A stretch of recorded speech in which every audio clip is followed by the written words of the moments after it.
What's going on, everybody? Today we are breaking down all things about the 2025 Kansas City Chiefs, including how early is too early to draft both Rasheed Rice and Xavier Worthy. Can Patrick Mahomes get back to being the really fun version of Patrick Mahomes? Will Isiah Pacheco be a sneaky great RB1 candidate if the injury gods chill out? And is there any reason to still draft Travis Kelce in the year of our Lord 2025? All that and much more here on today's Fantasy Life show. Of course, I cannot accomplish all this alone. Accordingly, I am joined by my right-hand man, Fantasy Life Director of Analytics, all-around baller, Dwain, the Rock McFarland. Mr. Dwain, I hope you are having a lovely day, but accordingly, man, let's get right into it. Xavier Worthy, Rasheed Rice. Look, two guys that you guys spend a pretty penny on to get in fantasy drafts right now. Have you gone out of your way to get either so far in your handful of drafts? Yeah, let's kind of unpack each guy. We'll start with Rice. Yes, I've been taking him a lot, but he was kind of in a group of guys, right, where we had questions about all of them. Like Tyreek Hill, we had the down year, we have age. I'm like, okay, I can lean to Rasheed Rice there. T. Higgins, I really like, but it was a big spike year. He's been more of a wide receiver too, so he kind of spiked with Joe Burrow, like doubled his touchdowns per route run. So there's been guys like that. Marvin Harrison Jr., I was taking Rasheed Rice over all of those. I think, though, the question is like, do we really want to take him if he continues to push higher than that? Because I do think there are enough questions. Now, there's a lot of good here, Ian. If you look at him over those first three games last year before the injury, 21.6 fantasy points per game. That was third. He had an 85 utilization score. That was sixth. Yes, you guys heard me say 85. It used to be 8.5. Now multiply by 10 because everybody knows what a Madden rating is. So we're going to put everything in full numbers now, Ian. So your scale for utilization is 0 to 100. 34% target share over those. I get it, guys. It's a small sample, but I mean, all I'm doing is it's the data is the data. 34% target share over those first three games. That was third best in the league. Now, most of this all coming underneath 5.2 average depth of target. And what's interesting, Ian, is if we go back to the year before in 2023, he really took over a full-time role. So 80% plus routes in week 14. And through the playoffs of 2023, he had a 25% target share, which is also wide receiver one, type numbers. He averaged 16.4 fantasy points per game over that stretch through the playoffs. So I feel like we've got a pretty decent sample across the two seasons of, Rasheed Rice being in a starting role and really looking like a wide receiver one in fantasy. The one, there's a couple little things here, though, I want to get your thoughts on. One, we did see Xavier Worthy take over more of that role late in the year. Right. I think the Chiefs are we'll talk about Worthy in a minute and like what his best role is. But if for some reason they decide they need to split a lot of those looks up between Xavier Worthy and Rasheed Rice, that could be a hidden challenge for Rasheed Rice. The injury, obviously, we've got the PCL and the LCL or the PLC, and the LCL. All the docs out there are saying, hey, looking good, especially Mr. PhD Patrick Mahomes himself. He says he's out there playing. ... no limitations.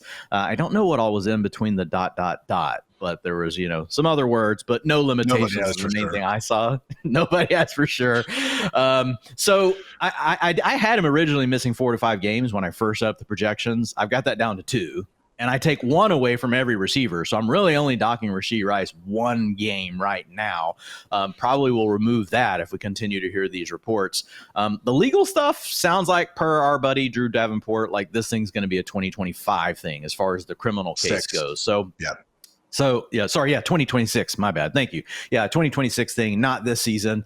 So I don't know. I look across all that. The legal feels handled, but still there's a little bit of concern with the injury. I get it. Like he's looking good right now. And then like if Worthy does have to compete for some of those looks underneath, there probably is a little bit of risk with him right now. I feel like he's fairly priced end of round 2 or early round 3, but I definitely wouldn't be comfortable pushing him like past McConkey, AJ Brown, Drake London. I think it's about as far as I can go right now. How about you?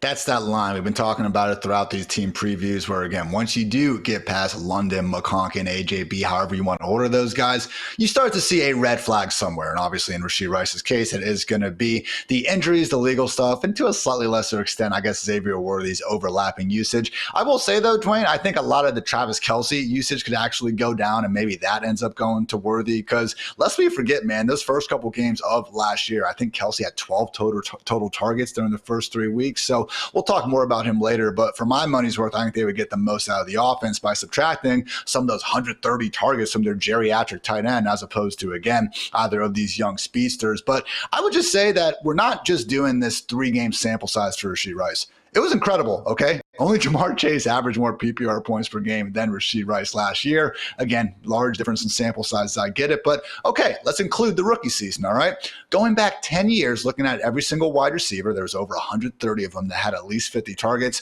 Rasheed Rice is 5th in yards per route run and 6th in targets per route run, okay? Yards per route run, not the be-all, end-all stat, but 5th is pretty good, Dwain. Xavier Worthy's ranking that 125th. All right. That's not ideal. And yeah, he got better as the year went on and everything. But I'm just saying, what we've seen so far is that Rice really could be a special receiver. I mean, he's the closest guy we're seeing to Puka Nacua on a lot of these charts. Meanwhile, Xavier Worthy, for at least my money's worth, man, really wasn't getting much going until he finally started to get scheme stuff, finally caught a couple passes thrown over 20 yards in the Super Bowl when the game was out of reach anyway. So again, just based on the samples we've seen from both guys, Rice seems like the far better receiver. And the fact their ADPs are still close enough, man, really is, interesting to me. So I've been making more of a habit drafting Rice. Was fantastic getting him back in round 4, a few months ago, before I think people wrap their mind around the reality. He should be out there sooner rather than later. Ultimately, though, I think that tier of wide receivers you mentioned, Tyreek, T. Higgins, Garrett Wilson, whoever you kind of have, wide receiver 12 through 15 is a fair price point because, again, once we do get to week 1, which it sounds like he's going to be ready for, who's to say we're going to be ranking him higher, man? We had this dude ranked as the wide receiver 2 overall going into week 4 before the injury. That's our ceiling here. So to get that in round 3, man, not too shabby. Yeah, I think we're good on Rice. I think we're probably in disagreement on Worthy because I'm also drafting him, not as much as Rice. I have made Rice more of a priority, like in that little group at the 2-3 turn. I've been more like mixing in Xavier Worthy at the round 3-4 turn. Right now, we're talking about underdog drafts, guys. So we just realized the wide receivers go earlier, but the wide receivers are pretty much still going to be in a similar order in your home league. You just might be able to get some of the names, a round or 2 later. But if we look at Xavier Worthy, 11.2 fantasy points per game on the season. That's a wide receiver 4 mark going back to 2011. But once he got the full-time role, which was funny, in week 14, the same time Rasheed Rice got the full-time role and whenever he was a rookie, which was week 14. So he got to 80% plus of the routes from then on. In those 7 full games, excluding week 18, where he only ran 4% of the routes, they didn't use all their starters. Xavier Worthy averaged 19 fantasy points per game. He had a 25% target share. He had a 6.2 average depth of target. So essentially he was just playing the Rasheed Rice role. I will say this, whenever we look at Worthy, he does offer his profile offers more than that. Like we saw it at the University of Texas. His average depth of target there was a 13.7. Yes, 25% of his targets came behind the line of scrimmage. So similar to some of the stuff what he did last year for the Chiefs, but also 28% of his targets came 20 plus yards downfield. And honestly, that was the big area last year where he and Mahomes just couldn't quite get on the same page, especially early. A lot of those did seem to be on Worthy not being able to give enough room at the boundary, but there were a lot of throws by Mahomes too that just weren't quite right. So they couldn't get on that same page. But when you look at what he did at Texas, I mean, this is a guy that had a 32% targets per route run against man coverage. So he was beating man looks out there, and then a 28% targets per route run versus zone. So he was showing he can do it all. So I think he is a guy we still want to bet on moving forward. Also, I've been doing all of this breakout research. If you look at rookies that were around 1 or 2 picks in going back to 2011 that started off with a wide receiver 4 season, right? Not the same hit rates as the guys that were wide receiver 2s or 3s. But you're looking at basically 40% of them being a wide receiver 2 or wide receiver 1 in their next year. Right. So that's still pretty good. And that's where you're getting Xavier Worthy. You do kind of get into a range in your draft where I think you could make stands on other players. And I think there's a lot of guys you might not argue against because I know like DK Metcalf goes in that same range. George Pickens goes in that same range. So there are some other really good players. Ted McMillan goes in that same range, which is a rookie this year that we really like.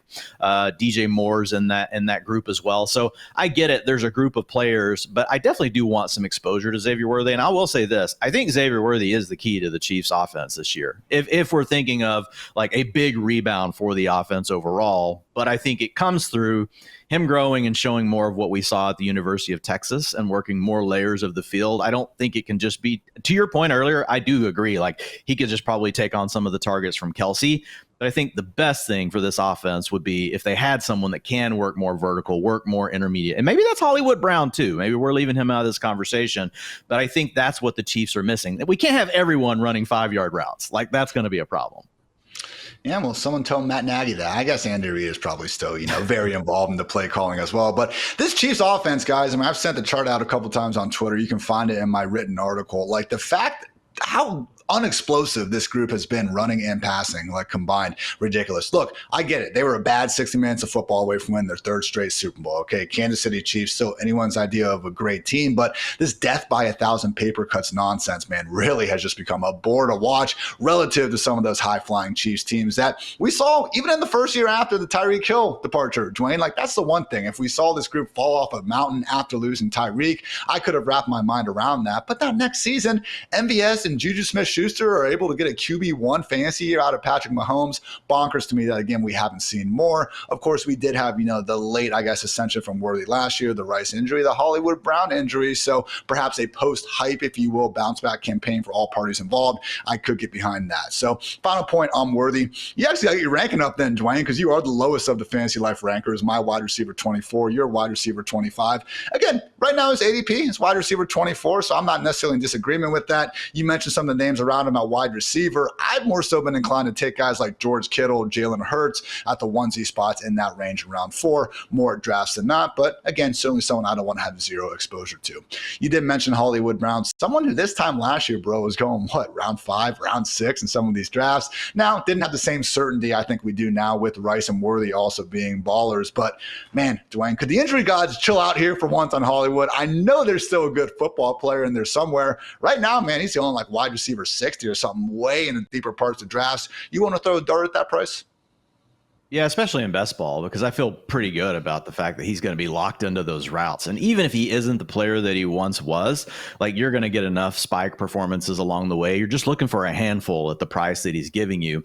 But I do think, Ian, that there is potential upside that, to your point, what if he is really, healthy as he's ever been, and he's able to actually turn more back into that player that we saw in Baltimore back when early in his career.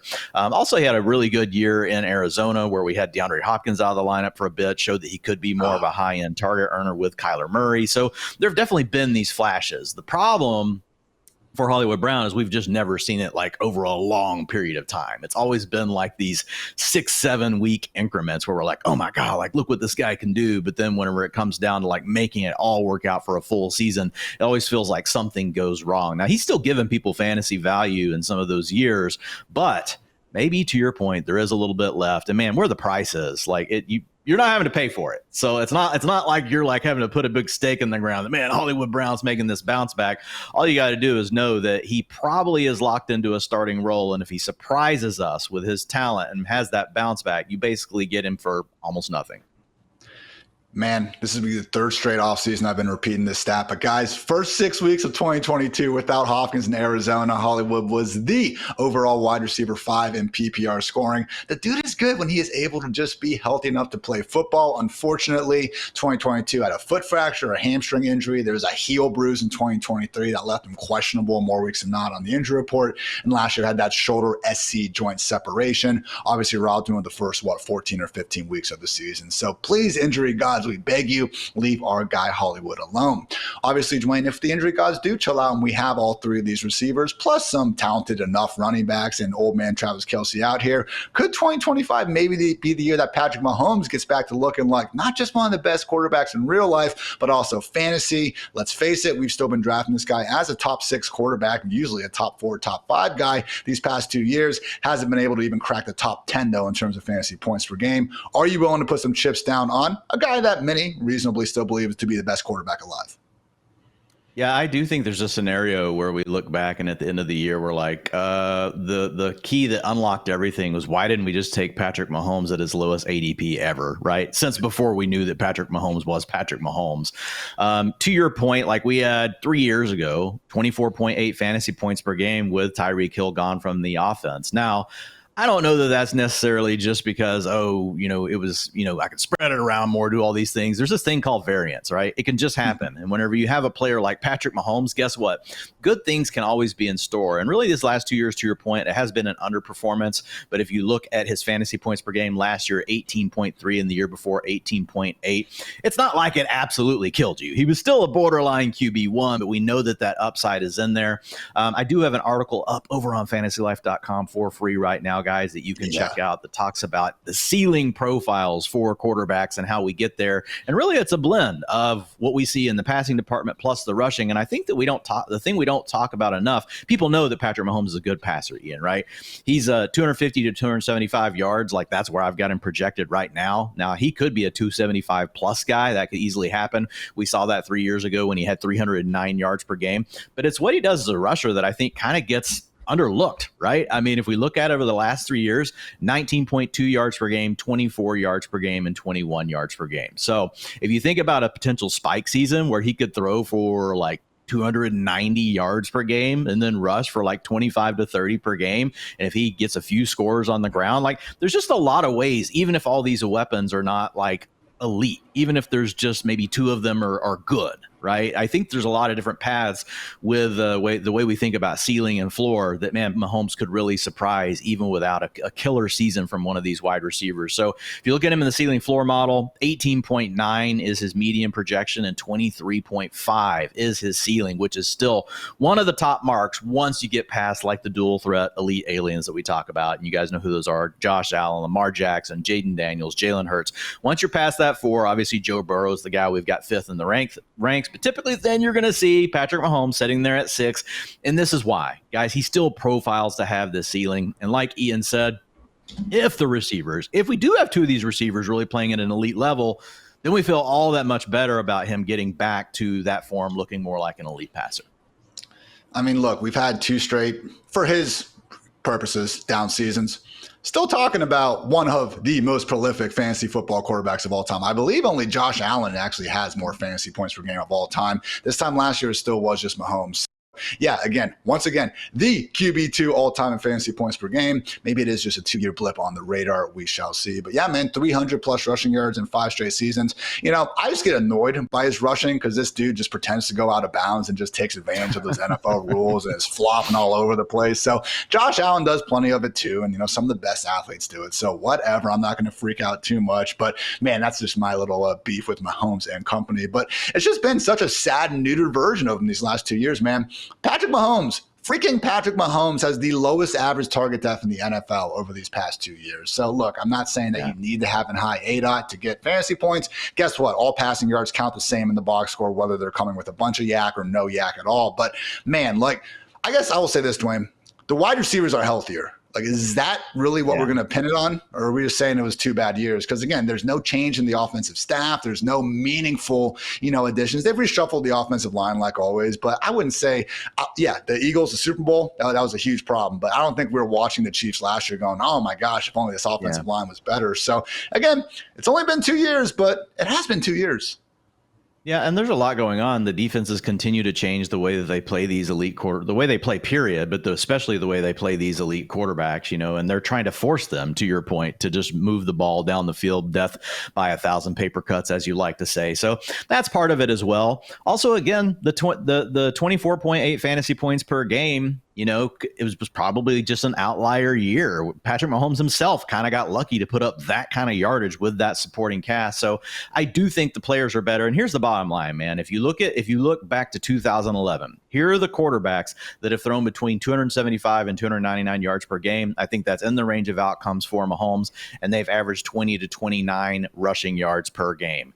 75% of them went on to score 22 plus fantasy points per game. We use the number 22 because going back to 2011, that's a top 3 quarterback finish over that span. It's also a 20% advantage over the low end QB1s in your league, which is basically QB 10 to QB 12. So when I look at Mahomes, I like the logical side of me, Ian, yes, thinks we have a healthier room. We know Travis Kelce's declining, but we want Worthy to step up. You get Rasheed Rice back. Just those two alone, if they can do their thing, that's probably enough. If we get a sprinkle of Hollywood Brown, then like that would really be excellent. But there's also just a chance, man. It's Patrick freaking Mahomes. Like I said, I mean, those guys don't even have to be excellent. Maybe they're just good, and we just get one of these seasons where he throws up another 22 fantasy points per game. Historically speaking, like he's in the bucket where it's high probability that he can do it. Right now, I haven't been going on my way too much to draft him. If I get Rasheed Rice early, then yeah, I'll be looking to stack him up. I could see that maybe. I haven't either, but I'm doing more. I need to do more. He is one. We always talk about, oh my God, the guy didn't draft enough that could actually kill me, and I'm just going to be sick about it because it's going to look so obvious. Like afterwards, like Mahomes maybe is the biggest name, like of all names. Like it might be Patrick Mahomes. And also once we start getting into some of these redraft leagues where, again, stacking is still nice, but maybe not quite as big of a deal that we're consistently going out of our way for. Mahomes certainly someone where, yeah, consensus QB6 over here at fantasylife.com. Check it out. And if you want to get full access to our rankings with Fantasy Life Plus, use code QB10 for again, 10% off discount. Hopefully Patrick Mahomes finishes a little bit better than QB10 this year. I know our rankers are certainly hopeful of that. Let's move on to this backfield, Dwain, because Isiah Pacheco was someone who looked like he was on his way to actually being an RB1 last season. First 2 games of the year had a legit workhorse role and looked good enough doing it. Unfortunately, had that injury, and then once he came back, man, never quite looked the same. Wound up being stuck in a 3-headed committee alongside Kareem Hunt and even Samaje Perine. So on the one hand, he was banged up. He was a starter before. It would make a lot of sense if he does just get that full-time role back in week 1 and we are all wheels go.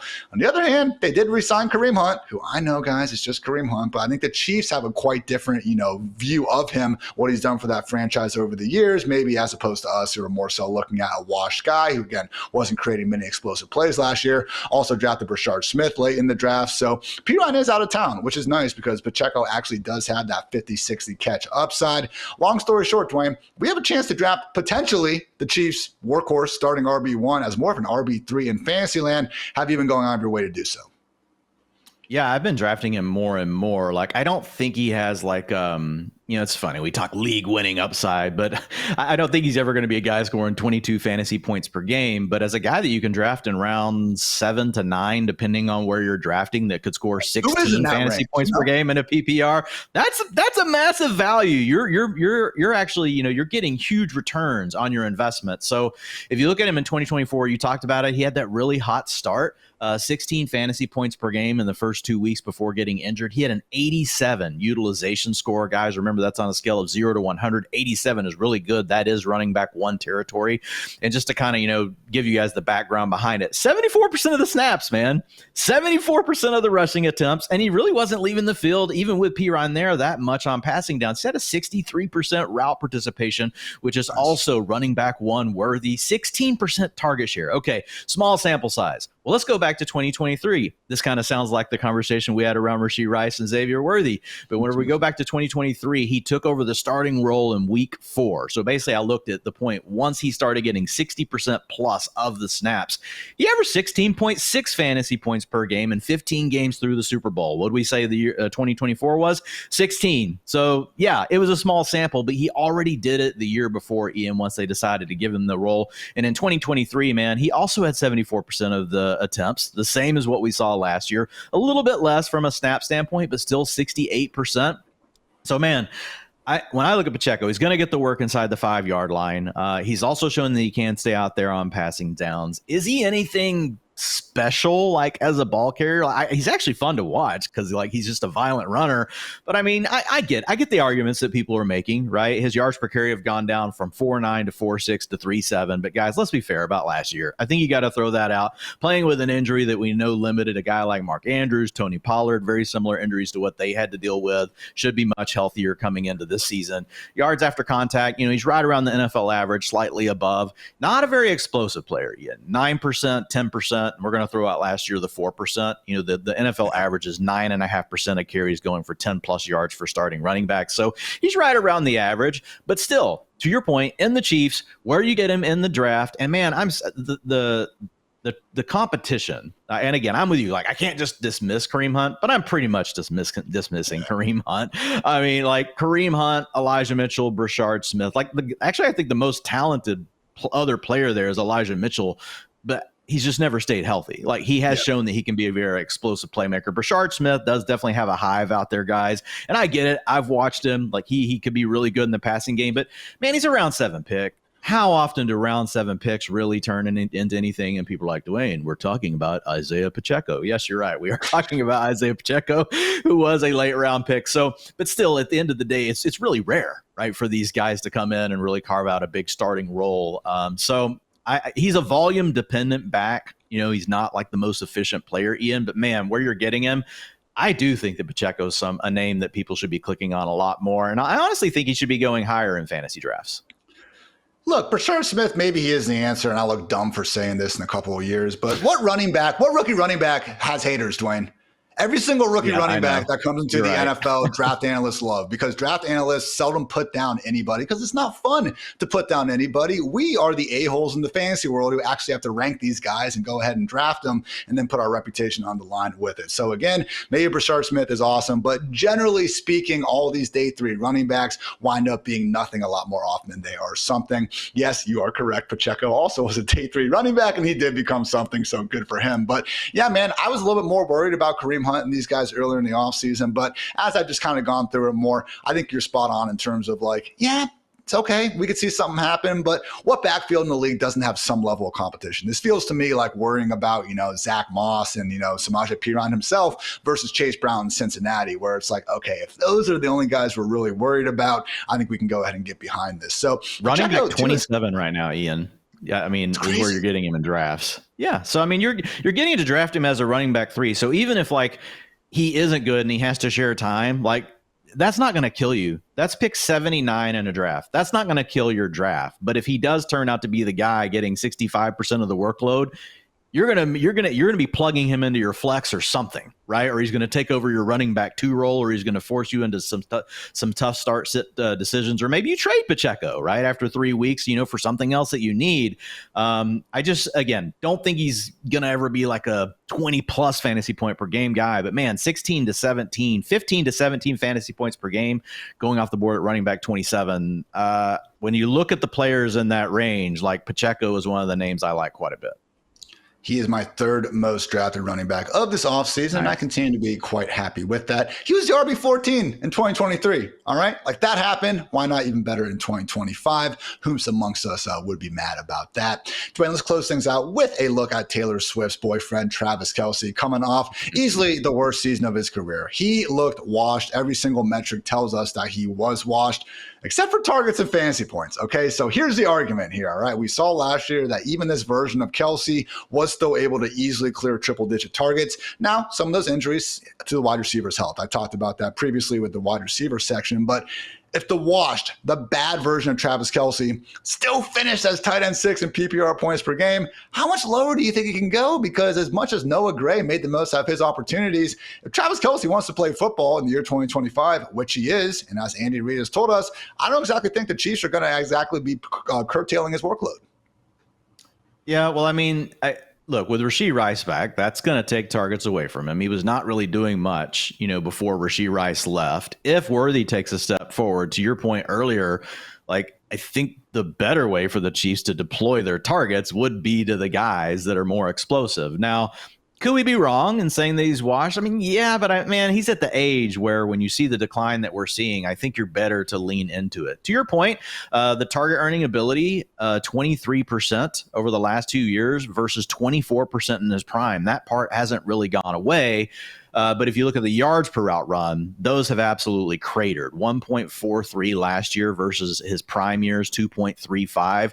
And then a career low in yards after the catch, Ian, 3.5 last season versus 5.9 in his prime. So still getting the targets, but not creating first downs with that, not creating extra yardage with that. I could easily see a scenario where they start to prioritize the other guys more. I think if you're thinking about Kelce from a standpoint of like, drafting him this year, I wouldn't touch him in a standard league, Ian, but no. I think half PPR gets a little better, but where I really start to get more interested in Travis Kelce is in a PPR league, right? Where to your point, it's like, hey, if the catches can still hold in there and the data is saying that, and let's say a lot of those don't get diverted to other areas, well, then he could still be a valuable fantasy asset. I could see him finishing as the tight end 6 or so 5 again, So I think those are the leagues where I'm more interested. PPR, then half PPR, not really willing to be drafting much Travis Kelce in a standard. Tight end premium would be another one. Like, I mean, Sure. If you catch 80 balls where you're getting 1.5 per catch, like it's going to be hard for you to rank too low,